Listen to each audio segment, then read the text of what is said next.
샬롬, 하나님과 동행하는 새벽기도회 달라스 임마누엘 교회 권성철 목사입니다. 오늘도 하나님과 동행하며 풍성함을 누리시는 저와 여러분이 되시길 주님의 이름으로 축복합니다. 오늘 말씀은 시편 119편 33절에서 40절까지의 말씀입니다. 여호와여, 주의 율례들의 도를 내게 가르치소서. 내가 끝까지 지키리이다. 나로 하여금 깨닫게 하여 주소서. 내가 주의 법을 준행하며 전심으로 지키리이다. 나로 하여금 주의 계명들의 길로 행하게 하소서. 내가 이를 즐거워함이니이다. 내 마음을 주의 증거들에게 향하게 하시고 탐욕으로 향하지 말게 하소서. 내 눈을 돌이켜 허탄한 것을 보지 말게 하시고 주의 길에서 나를 살아나게 하소서. 주를 경외하게 하는 주의 말씀을 주의 종에게 세우소서. 내가 두려워하는 비방을 내게서 떠나게 하소서. 주의 규례들은 선하심이니이다. 내가 주의 법도들을 사모하였사오니 주의 의로 나를 살아나게 하소서. 아멘.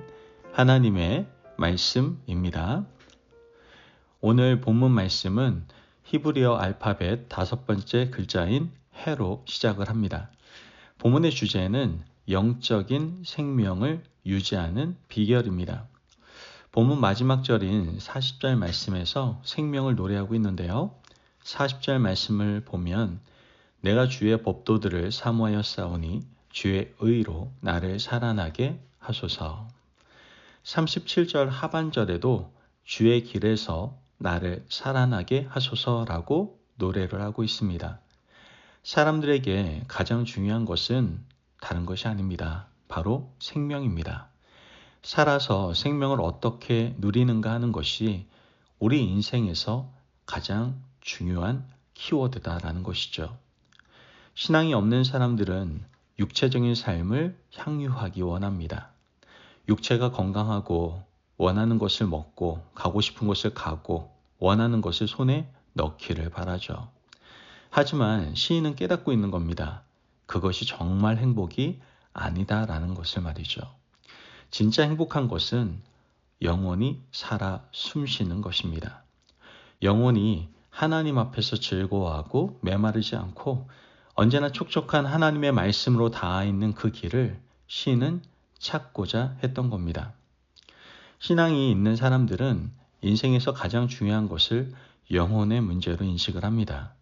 영혼은 나무에게 있어서 뿌리와 같아서 사람들의 눈에는 잘 보이지가 않죠. 그러나 보이지 않는다고 해서 중요하지 않은 것이 아니라 보이지 않아서 오히려 더 중요합니다. 그 영혼이 우리 육체까지 좌우하는 가장 중요한 것입니다. 영혼을 생명력 있게 유지하기 위해서 우리가 과연 어떻게 해야 될 것인가? 이것이 시인의 고민이었습니다. 결국 시인이 찾은 해답은 어디에 있었습니까? 하나님의 말씀에 있었다는 것이죠. 33절 말씀을 보면 여호와여, 주의 율례들의 도를 내게 가르치소서. 내가 끝까지 지키리이다.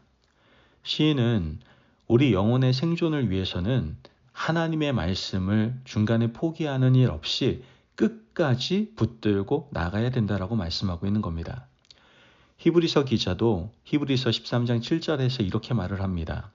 하나님의 말씀을 너희에게 일러주고 너희를 인도하던 자들을 생각하며 그들의 행실의 결말을 주의하여 보고 그들의 믿음을 본받으라. 중간에 하나님의 말씀을 어기는 사람들, 말씀을 떠나는 사람들이 얼마나 많이 있습니까? 우리 영혼을 지키고 영혼의 생존과 건강을 위한다면 우리는 하나님의 말씀을 생명 다하는 그날까지 붙들고 있어야 될 줄로 믿습니다. 여러분, 다른 것들은 놓아도 상관없습니다. 썩어 없어질 것들은 있다가도 없어지는 것이니까 그것을 붙들고 살아간다는 것은 무의미한 일입니다. 사람 붙들고 사는 것, 물질 붙들고 사는 것, 있다가도 영지처럼 사라지는 명예를 붙들고 사는 것은 아무것도 아니다라는 것이죠. 그러나 우리 인생에서 끝까지 놓지 말아야 될 유일한 한 가지가 있다면 그것은 영생을 좌우하는 바로 하나님의 말씀입니다. 말씀은 곧 그리스도시고 말씀 대신 그리스도를 붙들고 놓지 않는 강력한 믿음이 우리의 영혼을 하나님 앞으로 인도해 준다라는 것이죠. 두 번째로 시인이 말하는 것은 34절입니다. 나로 하여금 깨닫게 하여 주소서. 내가 주의 법을 준행하며 전심으로 지키리이다. 시인은 말씀을 마음 다해 지키겠다라고 말합니다. 우리의 영혼은 보이지 않습니다. 보이지 않는 말씀을 뿌리가 되는 우리의 마음을 다해서 지키는 것이 중요합니다. 보이는 것을 따라갈 때는 행동만 잘하면 됩니다. 세상 사람들은 이와 같습니다. 껍데기에 반하고 외적인 모습을 보고 좌우되죠. 하지만 생명을 좌우하는 하나님의 말씀은 몸으로만 지키는 척할 수 없습니다. 하나님께서 우리의 마음의 중심을 달아보고 계시기 때문입니다. 영혼의 생명을 원하시고 영혼이 행복하기를 바라신다면 마음을 다해 전심으로 말씀을 지키시기를 바랍니다. 하나님 앞에서 마음을 다하고 있는지 그렇지 않은지 하나님은 이미 다 알고 계십니다. 사람은 어떻게든 눈속임할 수 있을지 몰라도 하나님께서는 마음 중심을 보시는 분이다라는 것이죠. 시인은 계속해서 노래하고 있습니다. 35절 말씀을 보면 나로 하여금 주의 계명들의 길로 행하게 하소서. 내가 이를 즐거워함이니이다. 우리 영혼이 끝까지 주의 말씀을 붙들고 전심으로 말씀을 지키기 시작하면 마음속 깊은 곳에서 기쁨이 솟아납니다. 제가 학창시절에 운동할 때 운동을 가르치던 코치들이 저에게 자주 하던 말이 있습니다. 즐기라는 말이었습니다. 어떤 결과나 성적이 얽매이지 말고 일단 즐기라고 조언을 해주었죠. 여러분, 즐겁게 일하는 사람을 막을 수 있는 것은 아무것도 없습니다.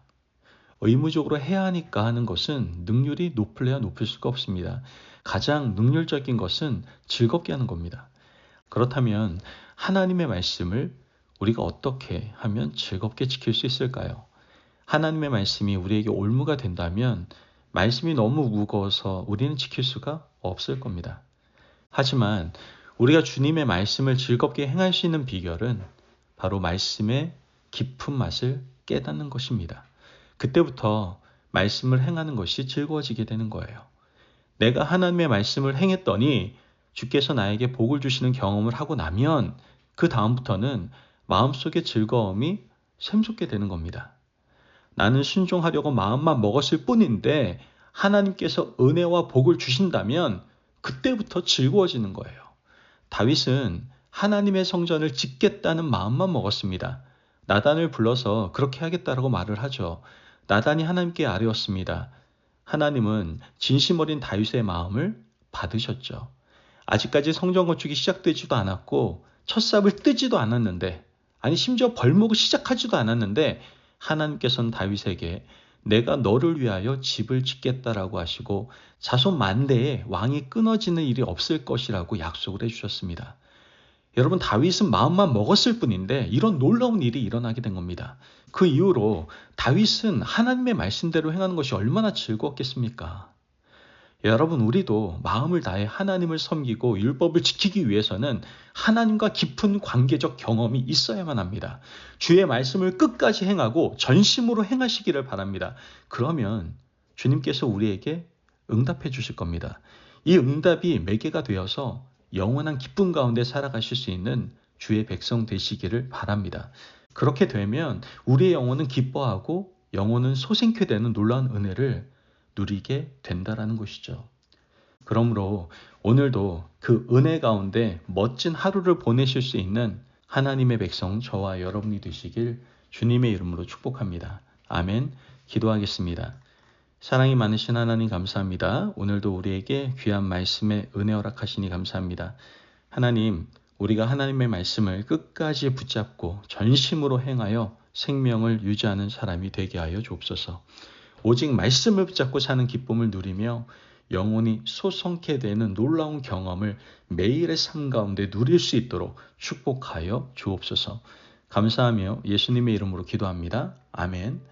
오늘도 하나님과 동행하며 풍성함을 누리시는 저와 여러분이 되시길 주님의 이름으로 축복합니다. 여러분, 오직 말씀만이 우리 영혼을 살리고 기쁨의 근원이 된다는 사실을 분명히 기억하시고 그 말씀을 붙들고 오늘 하루를 살아가시길 바랍니다. 말씀 안에 승리하십시오.